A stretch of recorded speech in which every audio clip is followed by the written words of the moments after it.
See, look at this design from multiple angles. The design remains intensely dedicated to its core genesis. Why did the human body was required to be passing through this earth? Human design was meant to be a collaboration of the entire cosmos. It was produced through sounds, music, through a certain sacred dance of light passing through a design of the sacred geometric alignment. Our body is meant to be a juxtaposition of 43 triangles, some of them flowing upward, some of them flowing downward. Say 9 triangles flowing upward, 5 triangles flowing downward. So, together 43 triangles put together having a point of convergence. This is called the Mahameru Yantra. So, this body as it is seen by the cosmos is nothing but a sacred geometric pattern. But we see this body only as a biological instrument. Here is the conflict, that we are not able to understand that the sacred geometric alignment is one which governs the entirety of this instrument. This instrument we only look at it from what angle? We say, oh, I am hungry, I am supposed to feed, and then we have the problem of elimination, then we have problem of absorption. So, all these are causing conflicts inside us. We operate hydraulically, there should be enough stream of blood passing through this entire instrument to keep us in a state of flow. Hydraulics, pneumatic, that means enough wind power. Electrochemical, the bridge here is, there is already chemicals inside us, it is a factory setting. We have come to a calibration of these chemicals. Each of these, all of us, our so-called reality is nothing but a bunch of chemicals vibrating at a certain frequency. If you say is a blissful being, that means the person has accessed bliss channel so profoundly and has sustained that. So, Kundalini is actually like a bliss generator. It is constantly telling us that it is possible to extract all the elemental flow biologically, chemically, electrically and magnetically, pneumatically, and then the whole component here is how to first decarbonize. Now, my biggest challenge was to experience what is the meaning of youthfulness. Himalayan Kriya Yoga came to our guidance to keep us youthful. It is an incredible science of calibration. So, first sign is decarbonization of this instrument. There is constantly carbonization. We are that instrument is aging. It can become less energetic, less youthful. It will sag. The muscular structure will change. Age will catch on to us, and then we are just got a story to tell people. So, decarbonization, detoxification. There is a lot of toxin developed even with thought forms, with food, with our engagement with our emotions. All these are toxins. Emotional toxin can be dangerous. We constantly feel that we are threatened by the presence of people or absence of people, or by a certain relationship struggle. So, once this happens, what do? You need some mechanism to purge it out. Himalayan Kriya Yoga came as a mechanism to purge all that we are not. It came as a mechanism to calibrate us, to access the real celebration inside us, which is the bliss channel. Interesting angle here is, I have in this lifetime never accessed any traditional forms of yoga. I was a clean slate. Knowledge started pouring through this instrument as innovative mechanisms to guide itself to motion, movement, dynamism. So, Himalayan Kriya Yoga came as a gift from Babaji to make me do certain things which first came through as a pain. My body started getting tremendous pain, and I started working on this pain intuitively, either by tapping, pressing. I did not know about this body enough. There are 400 sacred Burma points in this body which are capable of moving this body into flow. So, what do you use? When to use which kind of breath? I did not know any traditional forms. This intuitively started working on craziest breath movement. Everything started flowing intuitively. For instance, people say only breathe from here, from your nose. minute you pull your tongue down, it is pulling the Alambusa Nadi from the core of the gut and preparing your entire process of digestion, absorption, elimination, and ability for us to throw out all that purging activities which are required for us to purify this instrument.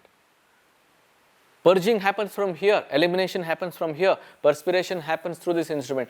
The instrument is intelligent enough to purify itself. Why did we need Kriya then? That means we are stuck somewhere. You need a process of accelerating this mechanism so that it can come back to its purity in its fastest possible way. By streamlining this instrument, by making this body come alive, all the nadis, all the nadis are meridians, the pipes of the astral instrument. They are not even in the physical body. How do you tune them? So the process here is to combine everything together. Himalayan Kriya Yoga is a gift to this world. I don't know how many of people have actually practiced it to its core to realize its impact. I welcome people to go deep dive into this immersive science of what kind of science is this that can enable you to access a mudra. For instance, you hold a mudra which is like this, putting three fingers to this and putting it together and coming here. This is a mudra of abundance, connecting to the Master Kubera in the lower dimensions of Patala. What exactly happens? I studied this with little more awareness and asked, is abundance just working and working towards manifestation, or it is magnetism? One night I was in deep restive awareness when a sacred transmission came from the core of the Muladhara and sat inside this heart as a crystal, pure crystalline instrument. That's when I realized the depth of the Himalayan Kriya Yoga is to help us. The depth of the Himalayan Kriya Yoga is to help us access our crystalline nature. We are all nothing but a huge crystalline instrument. This inside our brain there is something known as monocrystalline silicon. Himalayan Kriya Yoga has so many processes towards unfurling this monocrystalline silicon. For instance, the heart alignment, which has gone completely off rail in most of the yogic techniques that I have encountered. There has never been a mention of Atmalinga connecting to this Atma Bindu here and realigning this whole instrument in one shot. Our people say, oh, I'm stressed, I'm having depression. It's because the heart is not in place. We often use the word heart not in place, but we never go to the depth of how to do it. Heart alignment, the assemblage point, this assemblage point which has gone missing from all these traditional mechanisms. We are just stretching our body, doing all kinds of nice looking poses and forms and shapes, but if this is not in place, everything else goes for a toss. So here we are talking about heart assemblage, which is crucial part of this whole bodily alignment. The whole aspect of this is when we were transiting from the human mother womb, we pass through a channel called as umbilical cord connection with the mother. We were all receiving the nutrients from the umbilical cord of the mother. And when this was severed, we should instantly transit towards accessing the spiritual umbilical cord, no more biological umbilical cord, the spiritual umbilical cord. So we stopped receiving direct biological information from here. We are only feeding from the mouth. So now this assemblage which was here now started slowly transiting toward the point where we could work with prana. All this while mother was breathing for us, now we have to breathe for ourselves. Let the breathing mechanism take over. So the transition point from here, from this assemblage point from here has come here. Assemblage means integration, put together the whole components of this entire fragmented instrument into one convergence point. This has got a wave of energy passing above the crown and merging into the center of the heart, and then one more wave going down below the feet and again merging. So this connection of moving the upper dimensional flow and the lower dimensional flow together and converging these two. The first stage itself is the calling. Okay. begin with Kundalini in it, Kundalini rising. The Kundalini process itself, the Kundalini process begins with first a calling. The minute you hear the word Kundalini, something starts to stir inside you. You feel like, oh, as if the whole cosmos is now whispering inside you. You feel as if there is an excitement of what have I come here for? What am I doing on this planet? I should know myself. I should know the self. First is myself, then the self. Myself begins with the process of first feeling what is there inside. Long before we access anything else, the stirring happens, the stimulation happens, like a gurgling movement, a vibrational field, something which is not ordinary, which is not, normally biologically we are not supposed to have that kind of feeling. Where is it happening? We think it's actually the physical spine. It is not in the physical spine, it is in a very subtle spine, which is called Sukshma Sharira. Human body is called Sthula Sharira, which is only biological instrument. Then there is a subtle instrument which is called a Sukshma Sharira. The whole Kundalini process is not in the physical body, it is in the subtle body. So this is the first greatest game changer, because it's so called, we have been only programmed to think biologically, and Kundalini starts to flow inside in a very, very subtle and sacred way that it creates its own channel. So the stirring, stimulation starts to send waves of calling inside, and then when it finds its readiness, what happens? There is a sudden surge. And then stage 2? Stage 2, when the first is the urge and then becomes the surge. In the surge is the process of awakening. It starts to make its way through the channels. Ideally, it should unlock 6 different channels. The first channel is known as the knots. We have knots inside us. This knot is called the Granthi. Granthi. So this Granthi means a Sanskrit name for knots. So what happens here is, this is the connection known as the Brahma Granthi. The creation is passing through us through the sacred portal known as Brahma Dwara.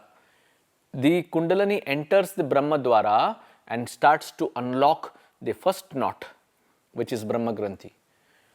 Then there is a ellipsoid shaped linga, which is called the Swayambhu Linga. It is here as a cap. A linga has got a cap on top. The Kundalini force should be enough to shatter that roof of Swayambhu Linga and starts its journey upward. It goes into this Swayambhu connection and opens the Swa Adhisthana. It tells us of the connection to the matrix. We are all connected to the sacred pipeline, spiritual umbilical cord, the Ektara, spiritual umbilical cord called Ektara. This Ektara is enabling us to access all the spiritual, astral, dimensional flow which is required for the Kundalini to gather its inputs of this mother channel, which is the divine mother connection. It is known as Kamala Matrika channel. Kamala Matrika channel. From here, this Kundalini starts to gather all its intelligence, inputs from several dimensional light. It is connecting us to the sacred mother dimension, and then the unfurling happens. It starts to look at this whole body like a laser beam passing through the whole instrument. The whole instrument is connected through here, through the Kandasthana, through the Swadhisthana. Both are important. Kandasthana enables, here is, Kanda means child, Sthana means place. The divine inner child is here as a sacred portal for the Kandarpa Vayu to flow through the instrument. Kandarpa, Arpa means to offer. Kanda is the child. The child is offering itself the awareness of through the pure innocence medium. Innocence is that we don't know anything, that's what is happening, but the Kundalini is guiding us through its sacred Visarga, intelligence, natural intelligence, it is unfurling through the instrument. It is making its way through. When it makes its way through, it encounters various solar channels and unfurls the fire inside us. There are 7 fires. Kundalini unlocks all the 7 fires. First fire, it takes care of digestion itself. The digestive fire, which is the requirement for the instrument to fully absorb energy, so that we can focus more on Kundalini, so that it sorts out the biological instrument, so that we don't have to become so ingrained about, oh, what about my digestion, elimination, all kinds of other activities. Kundalini helps us to focus on the mainstream. Now you no longer biologically disconnected. Everything is happening as per its peak intelligence, peak flow. Calibration doesn't mean only one part of the body. Calibration surpasses all the limitations and prepares you to attune. So Kundalini is starting to attune this Vadhisthana and prepares the seat of the Mother Shakti inside here, and then the intelligence gathers itself and rises. When it rises, it needs a certain surge in the heart. Remember, this is where the prana has accumulated and streaming through the entire body. Here is a sacred portal, also a bindu point known as Atma Bindu, the seat of the soul, the connection to the soul dimension. It unlocks the connection to the sun, the central sun, to the central void, and puts us as a crazy beautiful trance receiver here. So the heart expression is very, very vitalizing process, connection to the matrix, connection to the power of unfurling the soul awareness. Kundalini helps us to connect us to the soul frequency. So that's where the conflict begins. We are not able to handle the depth of the ego. Here we are awakening the Banalinga. Banalinga, here there's one more ellipsoid called Banalinga, and then also known as the Vishnu Granthi. The sustenance model is here. The Vishnu Granthi, the knot here. These knots have been finished, done. This is unfurling. This knot, Vishnu Granthi and Linga, ellipsoid, known as Bana. Then it rises and unlocks here. Itara Linga, one more ellipsoid here, one more cap here.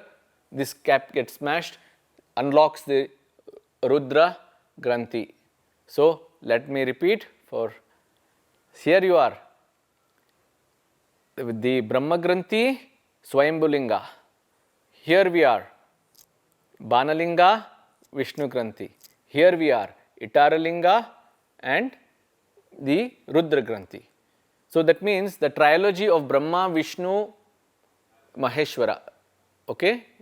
That means that what is the understanding here is there is a generation, there is an operation, there is a dissolution.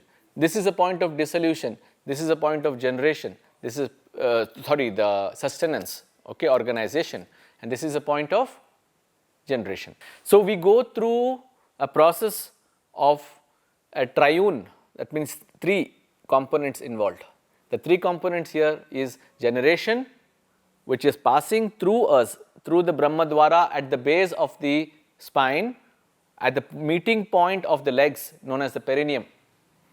So at the perineum, there is a creation flowing through us. Dwara means open portal, Brahma, creation. Creation is passing through us. It has also got a creative knot. Along with creation is also a knot. Just to make sure that you don't have a sudden surprise, it also unlocks these knot here. So generation is passing through. Now what generation? Average people only focus on sustenance of eating food and then generating energy. Kundalini is simple 3-stage process, and the 3-stage here is the generation, which is moving towards the creative intelligence. So that means normal intelligence, which was only operating the sustenance of this body, was good enough for us, but now we have a higher intelligence. The Kundalini is now generating to you through the cosmic intelligence at the base of your perineum and spinning. We do very wild, intense spinning. It is in synchronization with the earth, core of the earth. the earth is spinning fast, so the generation is happening here, the operation is happening in the heart dimension, dissolution, that means all that you are not, the complete shattering of this so-called ego self, the bashing of this whole emotional struggles, everything is only possible when all these three operate. So, first stage is the creative intelligence entering through us, passing through the heart channel and operating a higher stage of living. Normally, we are operating in a low frequency instrument. Kundalini enables us to access a complete, full bodied 5000 hertz heart, incredible, powerful, magnetic heart. Then it moves into the point where it will take us to liberation. From it, all the so-called embodied knowledge that we have gathered together can be dissolved through these three stages. First, through passing through of intelligence, working through the generation, creative generation. Intelligence is gathering itself, it knows exactly what to do. It will then guide itself to the heart, unlock the heart to the higher sustenance model, no longer ordinary, only breathing channel.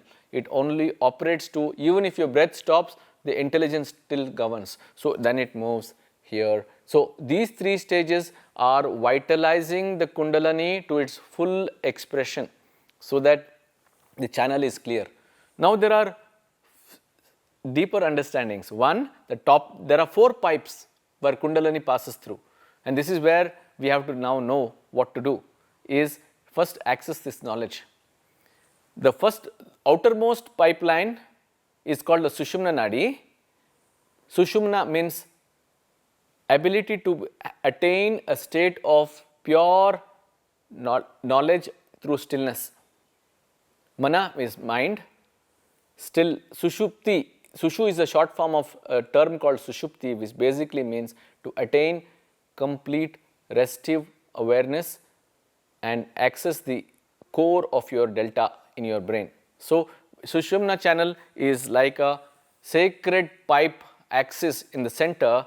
It is the biggest pipe. Inside the Sushumna is another smaller pipe, thinner pipe known as the Vajini. All from the tip of the toe to the crown of the head, it is the longest pipeline in our instrument. It passes through the spine, through the Sushumna, and enters. This is a channel for transformation into your crystalline body, Vajrini channel. So, if your Vajrini channel is, Kundalini works on your Vajrini channel, it will work on helping you to come back to sacred geometry, it will help you come back to the crystalline state of you. So, and also makes you strong physically, mentally, emotionally, energetically, makes your strong auric field around you. This is important because this is where most people fail, because their crystalline channel is not open. When Vajrini is blocked, you will not have a safe Kundalini rising. You will always go through struggles. As we all are first privileged to first access these 4 channels, Kundalini expresses itself through Sushumna, outermost, the Vajrini, the second thinner. Inside the Vajrini is one more thin strand pipe, which is called Chitrini, and then inside that there is one more thin strand channel called as Brahmini. So, I repeat, here you are, Sushumna, Vajrini, Chitrini, Brahmini. Now, Brahmini is the last stage. Starts with Sushumna. Sushumna is like your cleansing channel. It holds the first pipe of making sure that your structure is strong to handle, so that you don't shake around having struggles with the issues of the sun and moon, issues of the male female, issues of lack of integrity with the yin and the yang channel. That means there is one is a potent dynamic, another is stillness, another is feminine aspect, which is first connecting you to the receptors in your brain.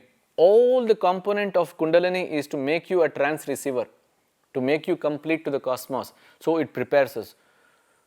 Average people only have prana flowing, only Mahaprana it is called, only flowing through the Sushumna. That makes you just about ordinary, slight extraordinary. Okay, just a little surge, you got a glimpse, you felt good, and then you went back to sleep. Sushumna is awakener. It starts the awakening process. but the real work happens when the rising channel takes over. The rising channel is to make sure your Vajrini activity, all the way from the tip of the toe, the Udana Vayu starts to flow, starts to churn. It's called twirling, swirling, churning. It creates a huge, like a nuclear reactor inside you. It will start to gather all the elements, all the atomic knowing. It's like a reorganization of the entire battalion of all elements together, because the master has called you. It's a calling of the master. Imagine you're lying on the carpet and suddenly a deepest calling came inside you that you want to experience the completeness in you. The whole body is now like a like a pipe, hollow pipe. From the tip of the hollow pipe, the closest organ to you is your big toe. Now the big toe, the left big toe starts to get like a circular current. It's like a whirling current, spiraling current. It starts to gather itself, and suddenly, in a flash of a moment, the whole body becomes like a huge nuclear reactor. I don't know how it functions, but all we know is there is a fusion. You are no longer fragmented. The whole body is now got one commander, one switch, one sensor, one beautiful, powerful unison mechanism. It's all the scattered, fragmented aspect of a normal person is you have left hand, right hand, both different frequency. They are not talking to the rest of the body. So all the time we need to attune. Vajrini is like a master attunator. If a current happens to you from Vajrini, it will surge through the body like a huge whirling instrument. And gathers itself. When it gathers itself, it wants to know where the convergence point is. The Kundalini directs it to the central point of convergence known as Sahasrara Bindu. It just goes into the pit of that and has a huge golden light explosion. In that golden light explosion, there is no one way of explaining this, because each person gets it in a different way. So I can only explain from where I come from. I had the vision of the entire cosmos in one shot, just by remembering Om Namah Shivaya. I didn't even ask for anything. All I knew is I heard Haida Khan Baba telling that Om Namah Shivaya is an atomic bomb. Om Namah Shivaya is an atomic bomb. How are you supposed to know? Unless there has to be a mechanism to unfurl it. I didn't know any mechanism. I didn't go to any conventional mechanisms of learning and processing. All I do is lay on the carpet and ask that if there is an iota of truth in this instrument, if there is an iota of truth in Om Namah Shivaya, if there is an iota of trust of the divine will inside me, let it happen right now, right here. So this sense of depth of devotion, urgency, and a moment of intense desperation to experience the fullness of Vajrini. Vajrini expresses itself completely through the entire instrument. It is not only working on the spine. All other channels are working only along the spine. And here your Vajrini enables you to complete the whole body mechanism. It is an inevitable part of the Kundalini rising. If you do not have a full Vajrini experience, your Kundalini is going through fragmentation, which most people only have spinal communication. What about the rest of your instrument? If your instrument is not structurally strong, that's when the major issues of Kundalini is. Vajrini completes you, one, talking to the entire crystalline structure inside you, making your body. What is the meaning of crystalline? That means it is able to grasp all the light from all its light emitting sources. It is empowering the body to access its strength structurally. Look at a crystalline structure of a diamond. Why is diamond so strong? Because of the way it has been compressed into a certain structure. Same way, the monocrystalline silicon is unlocked. You will experience the huge, powerful electromagnetic field, which is called the Vajra Kavacha. This is the principal aspect of Kundalini. To first have a strong Vajra Kavacha, a protective EMF field. If you do not have that, you are bound to get psychic attacks. You are bound to have all kinds of influences. People become empaths without qualification. If you empathize with somebody, you draw their energy, emotional energy into you, and you get corrupted by distortions of their struggles. So, in order to have a profound, safe, protected and intensely expressive Kundalini, your Vajini channel should open up. It is important and vital. Please emphasize this, underline this as important part of your journey. Without Vajini activation, without Vajini completion, Kundalini process is incomplete.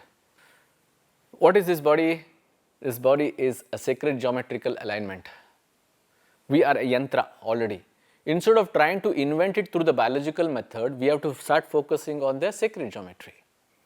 It's like this, there is a point of convergence here, right in the center here, okay, in the heart channel.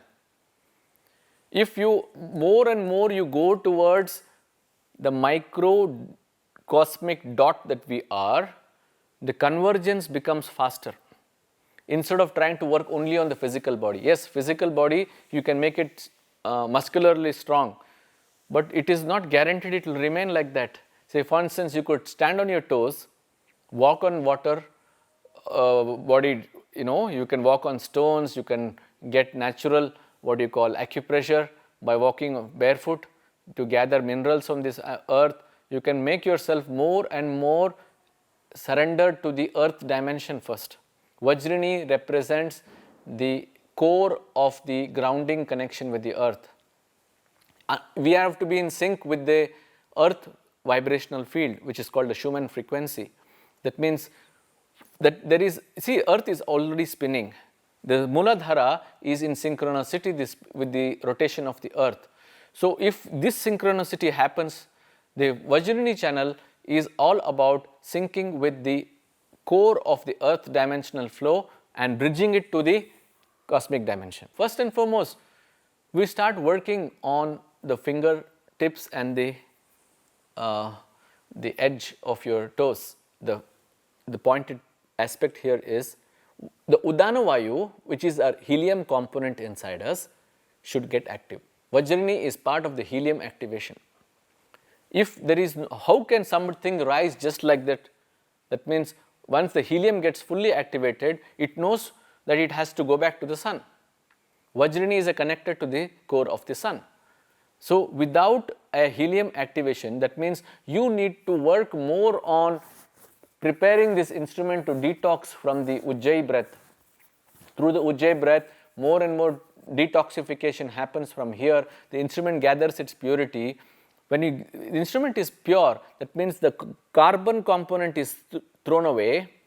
What remains is 93% of our body is helium, but it is being dormant.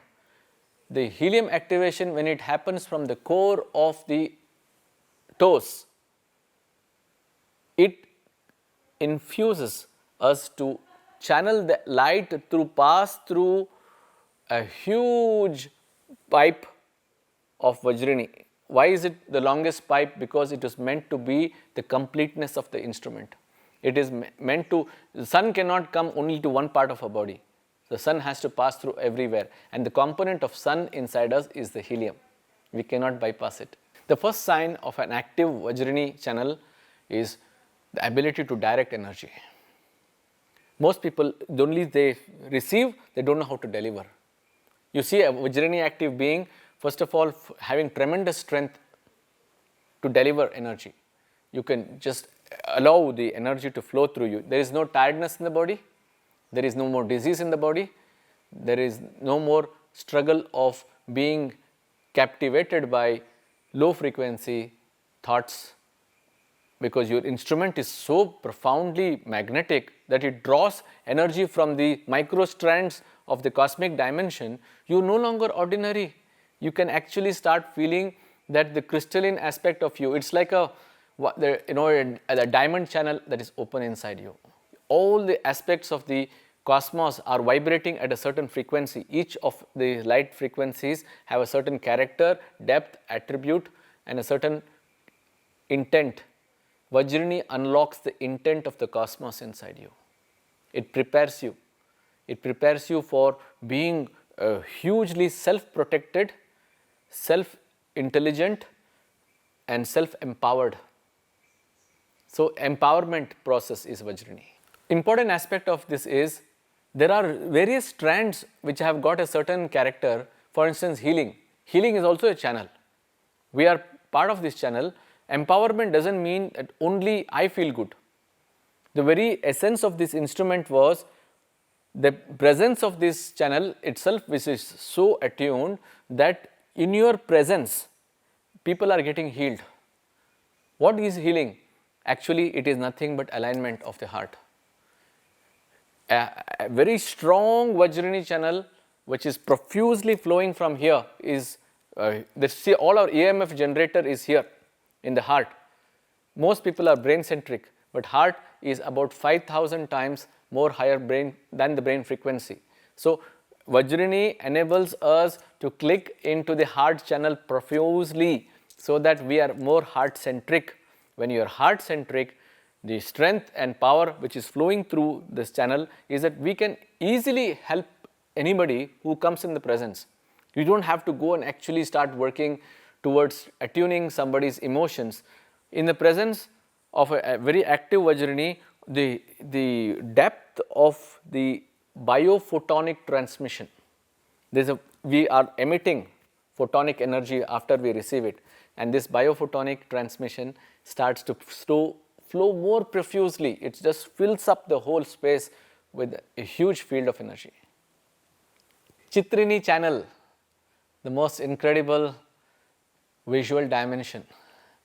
See, since all of us are nothing but light projections, we have to learn how to master the Chitrini channel instead of going towards hallucinations and so-called illusionary dimensions.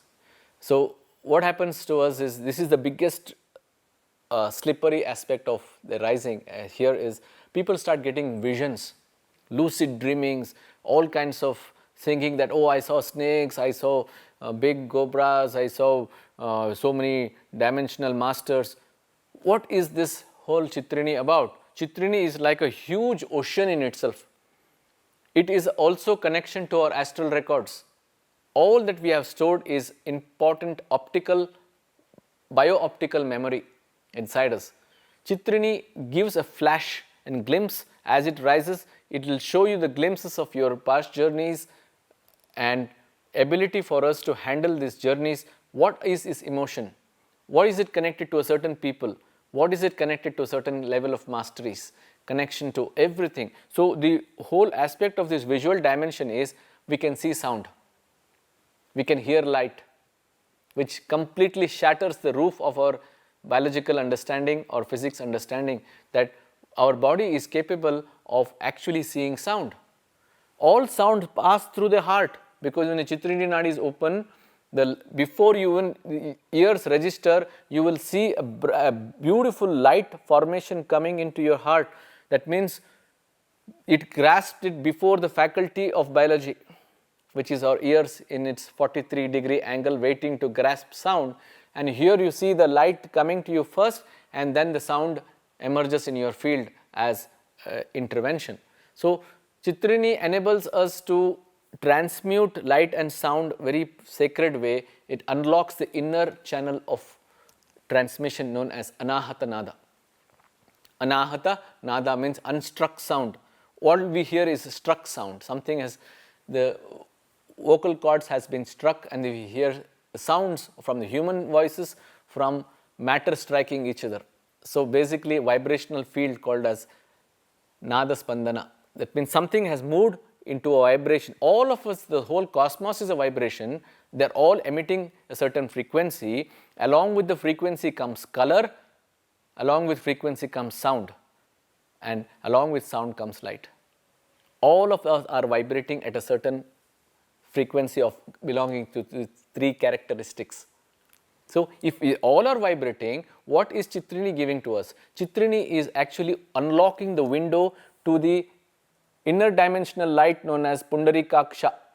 We have the seventh inner dimensional eye inside us. This eye is watching upwards. It is not laterally watching, or we have a field of vision which is only 170 degrees. We are only looking outward. Chitrini opens the window to the inner dimensional light, which can see the incredible streams of light passing through us, golden balls of light passing through us.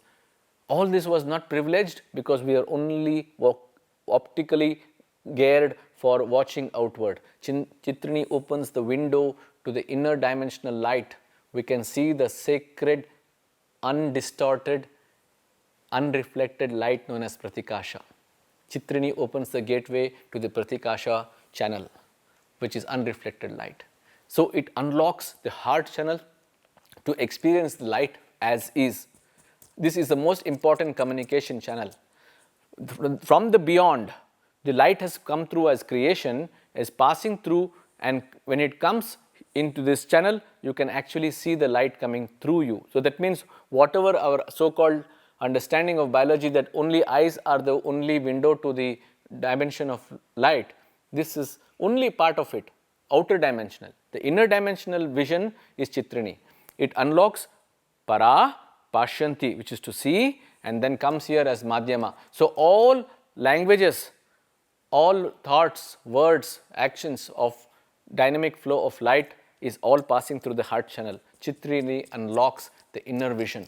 Chitrini unlocks the inner dimensional light, and when it also draws the records, the akashic records, it gives you information about people, about connections, about your journeys, about your master dimensional relationships. Everything starts to flow because you're now privileged to access. Not all of us have the gifts to draw directly from the akashic records. We need to get information at the point of need. This is intuitive guidance.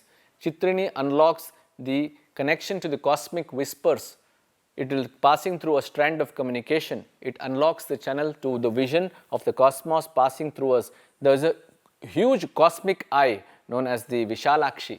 This Vishalakshi is watching us and it is witnessing us. Chitrini enables us to see both the sides.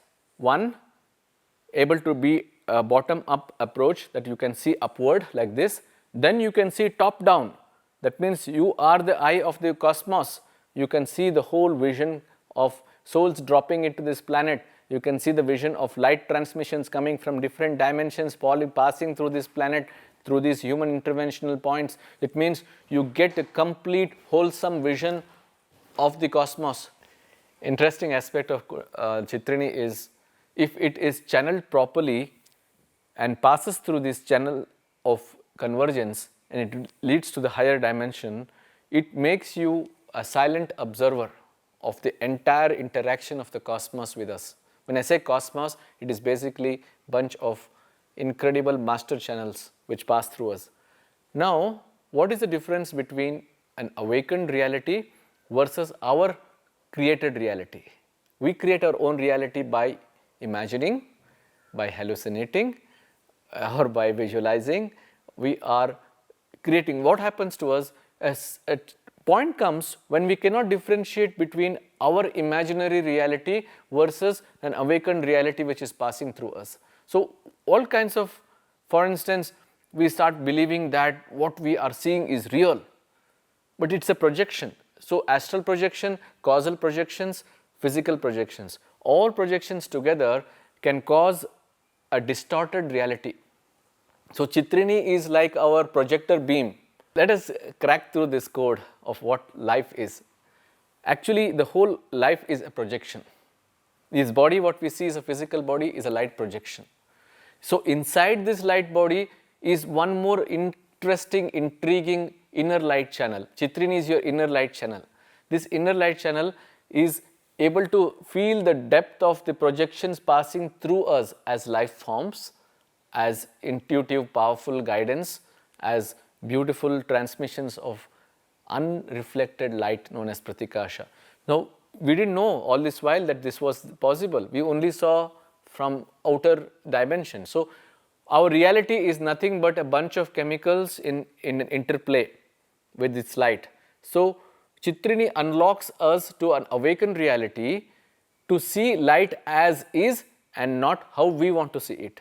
That means we are imagining, we are hallucinating, we are dreaming, we are visualizing, we are creating our own reality based on our levels of chemical disposition. That means the way that we are aligned with the chemicals, with the elements. So, we have only seen reality as we have programmed it. Our parents, our childhood, our parenting, our education, our culturing, all put together is a very distorted Chitrini, which can only try to have a reference model of trying to measure the cosmic light through a rationalized mindset that which is very limiting. So, when we see a light as is and not as we have been projected, we get scared. Oh, what is going to happen to us? We saw something extraordinary. Am I getting an attack? Am I getting stuff that is we cannot handle? It's, sometimes light is more scary than the dark. We get such light streams that we are supposed to create joy and bliss inside us. It is creating panic. The way we react to light. And again, when you say doing involuntary movements, the light is an intelligence. It is correcting itself by giving you involuntary movements. It is creating certain sacred mudras so that the portal formations are in synchronicity to the sacred geometry. So, all this, for instance, if you do a mudra like this is for your third eye, awakening of your third eye. So, this mudra is enabling you to unlock the pineal gland connection to the dimension of the stars. So, if we, for instance, if you, without even knowing, your fingers came into this position, what would happen? Average person would think, oh, something wrong with me, my nerves are no longer in my control, why, how should I react, how should I behave? You go to ask a doctor what happens, you say you have a nervous disorder, your body is moving on its own, it has lost connection. See, the whole depth of this is, where is the dis-ease? The dis-ease is that we are not at ease because we are not in our comfort zone. Chitrini pulls us out of the comfort zone that our reality should be the way we have conditioned and programmed it. Chitrini smashes the very roof of comfort zone.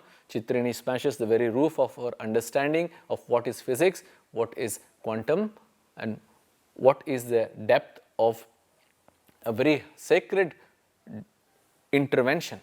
We don't know what is intervention. We have only known education is from learning from a book, learning from a classroom. There is a vent here, and this vent is open to flow and transmission. If this vent is not activated enough, it is not capable of directly receiving the transmission as is without coloration. That means there is a big difference between perception and reception. Chitrini is a reception channel. It is not a perception channel. All our rest of our education has only opened the perception channel. All our sensory channels, we have 10 sensory channels inside our instrument. One is for seeing, one is for listening, one is for smelling, another is for tasting, another is for touching, and then you have channel for elimination, reproduction, movement, grasping, and speech. So, all these 10 channels put together are only giving perception, they are not giving you reception. Chitrini is a reception channel. It unlocks you to the sacred intervention of intelligence beyond.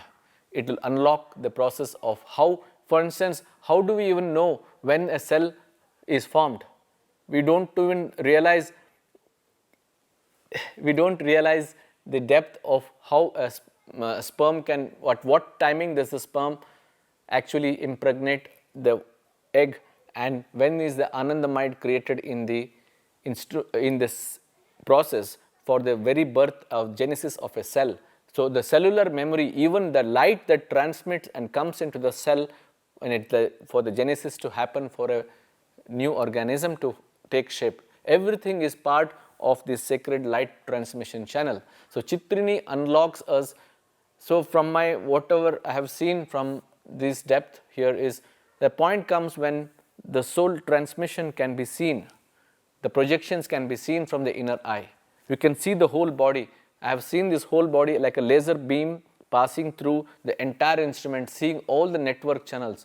It is so fascinating to see the whole body from this inner eye rather than only seeing it from only outer dimension. And then what if your projection of light is so strong that you can actually see the cosmic light as is, the soul frequency as is. Chitruni opens the dimension much beyond our entire so-called horizon of human purview. What we think is human life is actually only known from our educated process, and Chitruni smashes the door.